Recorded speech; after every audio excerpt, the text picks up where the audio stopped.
नमस्कार, न्यूज 31 में आपका स्वागत है। मैं हूं आपके साथ अंकिता। चलिए बढ़ते हैं मुख्य खबर की ओर। मध्य प्रदेश की राजधानी भोपाल में लव जिहाद मामले में कांग्रेस विधायक आरिफ मसूद कमिश्नर कार्यालय ज्ञापन देने पहुंचे। आरिफ मसूद ने कहा, जिन कैंपस में यह सब कांड हुए उन्हें ध्वस्त कराया जाए। इस मामले में सख्त कार्रवाई होनी चाहिए। मुस्लिम कम्युनिटी ने आरोपियों की कोई मदद नहीं की। इसे धर्म के चश्मे से नहीं देखना चाहिए। बच्चियों के प्रति हमारी भी संवेदनाएं हैं।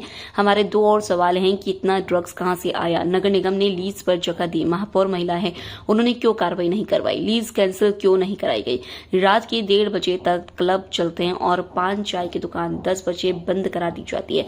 आपको वास्तव में इंसाफ दिलाना है तो सब मिलकर साथ खड़े हो। बयानबाजी कर रहे हैं, कार्रवाई नहीं कर रहे हैं। जिन कैंपस में ये सारे कांड हुए उन्हें ध्वस्त क्यों नहीं किया जा रहा है। सांसद आलोक शर्मा के नसबंदी वाले बयान पर कहा, कर देना नसबंदी, लेकिन ड्रग्स वालों की नसबंदी भी करवा दो। भोपाल और प्रदेश के लिए बड़ा अफसोसनाक है। एक लड़कियों का एक स्कैंडल हुआ जिसको लव जिहाद नाम देकर बहुत प्रचारित किया गया। डे फर्स्ट से मैंने भी और कांग्रेस पार्टी ने भी ये कहा कि एक तो कोई बच्ची किसी जाति और धर्म की नहीं होती। बच्ची के लिए, हम सब के लिए बच्ची होती है, वो किसी जाति, किसी धर्म, किसी मजहब की हो।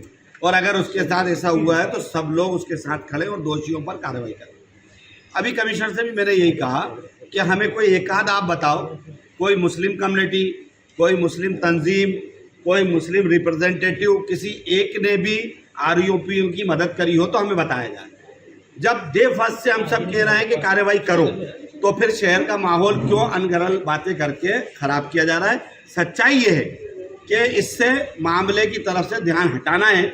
उन लोगों को बचाना असल मकसद है जो दोषी हैं। पहला दोषी, आपका स्कैंडल हुआ, आपने सेक्स पर तो बात कर दी, आपने ड्रग्स पर बात नहीं करी कि ड्रग्स कहाँ से आया। मैंने अभी कमिश्नर साहब कहा कि ड्रग्स कैसे, कहाँ से आया। आपके पास भी, मीडिया वालों के पास भी मौजूद है कि कौन से बहुत से वीडियो विजुअल उस क्लब के जहाँ ड्रग्स पड़ा हुआ था। एक कमरे के अंदर पूरी की पूरी चीज़ें उसमें मिली हैं। वो ड्रग्स वाला जो हॉस्टल था, होटल, उस होटल को आज तक ध्वस्त क्यों नहीं करा। उसकी लीज किसने कराई। नगर निगम की लीज पे बन रहा है। महापौर हमारी बहुत शहर की महापौर है, प्रथम नागरिक हैं, महिला हैं, उनको क्या दिक्कत आई थी अब इसमें बोलने के लिए, क्यों परेशान हुए। आज 4 दिन 5 दिन हो गए, पूरा भोपाल लव जिहाद को लेकर एक बवाल मचा हुआ है। और महापौर अपनी बताएं, मुझे आपके जरिए सवाल है कि लीज क्यों कैंसिल नहीं करी उसकी, उसको क्यों नहीं गिराया गया अभी तक। सारे रात पे क्लब चल रहा है। फ्यूचर क्लब को किसने परमिशन दी 1:30 बजे रात तक चलने की। होटल 11 बजे बंद करा रहा हो, क्लब 1:30 बजे कर रहा हो। तो ये क्या मोहन यादव जी जवाब देंगे कि ये भारतीय जनता पार्टी की सरकार में हो रहा है कि नहीं हो रहा। मुख्यमंत्री जी इसका जवाब दें, गृह मंत्री भी हैं, कि 1:30 2-2 बजे तक क्लब क्यों चल रहा है, डांस क्लब क्यों चल रहा है। आप दोषियों को पकड़ लीजिए, जातियों में ना बांटिए। हम खुद चाहते हैं कार्रवाई हो, इसके हम पक्षधर। हिंदू समाज पूरा सड़क पे उतरेगा और इसके लेकर, अरे हिंदू मुसलमान बात ही नहीं है, बेटी बेटी है। वो जिसकी लड़कियां हुई हैं इन्वॉल्व, जो बेचारी परेशान हुई हैं, उनके माओं का दर्द हम समझ सकते हैं, आप समझ सकते हो। तो राजनीति कर रहे हैं। ये समाज उतरने से पहले ये सवाल तो करें कि आज 5 दिन तक नगर निगम की लीज की जगह कैसे उस होटल को मिली थी। वो मोहित अग्रवाल को, वो मोहित बघेल नाम बताया गया, उसके ऊपर क्यों कार्रवाई नहीं हुई। उसको क्यों बचाया जा रहा है, क्यों बांटकर असल जो जहां जाना चाहिए उसको बचाने का प्रयास कर रही है सरकार। आलोक शर्मा नसबंदी की बात कर रहा है। अरे बहुत अच्छा, वो कुछ भी करें।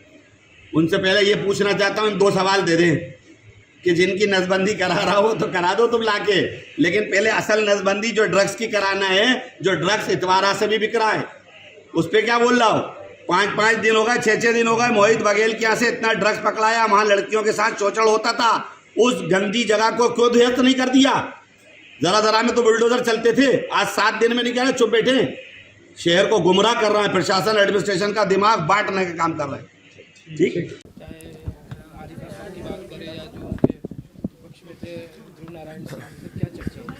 लगातार इस घटनाक्रम पे पुलिस ने कड़ी कार्रवाई की है। इसमें अभी तक हम जानते हैं कि 5 आरोपी गिरफ्तार हो चुके हैं। कॉलेज से जुड़ा हुआ जो मामला है उस पर लगभग 5 आरोपी गिरफ्तार हो चुके हैं। एक उसमें व्यक्ति जिसका आरोपी में नाम था, उसने लगभग 3 महीने के आसपास पूर्व में उसमें आत्महत्या कर ली थी और एक आरोपी को पुलिस तलाश कर रही है। इस घटना से जुड़े हर पहलू की सूक्ष्मता से पुलिस जांच कर रही है और इसमें सख्त कार्रवाई सुनिश्चित करेगी। मोहित बघेल के ऊपर कार्रवाई की मांग करने को लेकर आए कि वो ड्रगिस्ट है, वो वहाँ पे जो चलाता था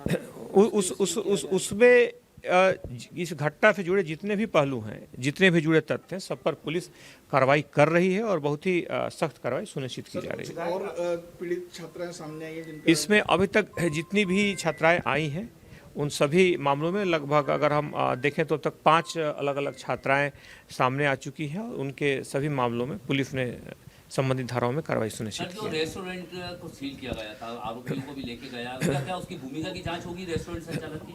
अगर उसमें कहीं भी किसी जगह पर किसी से कहीं से अगर इस घटनाक्रम में किसी की भूमिका रही हो, कोई भी संस्थान हो, कोई भी इस तरह का रेस्टोरेंट हो, पुलिस के जांच के दायरे में है और पुलिस अगर उनकी भूमिका पाने पर स्पष्ट रूप से उनके खिलाफ भी कार्रवाई करेगी। अबरार जो फरार बताया जा रहा है उसके बारे में पुलिस को कोई लीड मिली? पुलिस ने उसमें 10,000 रुपये का इनाम घोषित किया है और टीमें ऑलरेडी हैं, बाहर हैं और उम्मीद है कि उसकी भी जल्दी गिरफ्तारी हो बिहार में एक आरोपी गिरफ्तार हुआ है इसमें। एक आरोपी गिरफ्तार हुआ है, लेकिन एक आरोपी इस पूरे मामले में 7 में से एक आरोपी बचा है जिसके खिलाफ पुलिस तलाश करे और उम्मीद है कि वह आरोपी भी शीघ्र ही गिरफ्तार हो जाएगा। सर, किसी तरीके की कोई फंडिंग की बात आ रही है, कोई इनका सरगना हो जो सहायता हो, टेरर फंडिंग की बात हो रही है, क्या इस एंगल पर भी पुलिस जांच कर रही है? पुलिस इस घटना से जुड़े अभी तक इस तरह के उसमें तथ्य नहीं आए, लेकिन बहरहाल पुलिस इस घटना से जुड़े हर पहलू पर, हर तथ्य पर सूक्ष्मता से जांच कर रही है। क्या मैच फिक्सिंग का कोई मामला है इसमें? नहीं, अब फिक्सिंग से जुड़ा हुआ नहीं, अभी फिक्सिंग से जुड़ा कोई मामला सामने नहीं आया है। बहरहाल जो भी आरोपियों ने, जो आरोपी पीड़िताएं अगर इसमें सामने आकर के उन्होंने जो भी अपने बयान दिए हैं, जो अपना पक्ष रखा है, अपनी समस्या रखी है, अपनी फरियाद जो भी उन्होंने रखी है, उसमें कड़ी कार्रवाई, वैधानिक धाराएं सुनिश्चित की गई है। तीन और पीड़िताओं का नाम आया है इसमें कि काउंसलिंग कर रही है पुलिस, 3 पीड़िताओं के साथ संपर्क में है। नहीं, ऐसा कुछ नहीं। सर, कोईफिजा में जो बच्ची के मामले में लेट हुई थी एफआईआर, उसको लेकर मानवाधिकार आयोग ने चीफ सेक्रेटरी को और डीजीपी को लेटर नोटिस जारी किया है और उसमें एक अलग से एक एफआईटी जांच कर रही है, उसकी शीघ्र में प्रतिवेदन पालम प्रतिवेदन भेज दिया जाएगा। श्यामला हिल्स बेरागढ़ मामले को इससे क्लब करें सर, कुछ आरोपी इनके आपस में परिचित, कुछ निकल के रिश्ता सामने आया। नहीं, दोनों घटनाओं का आपस में सीधा कोई संबंध नहीं है।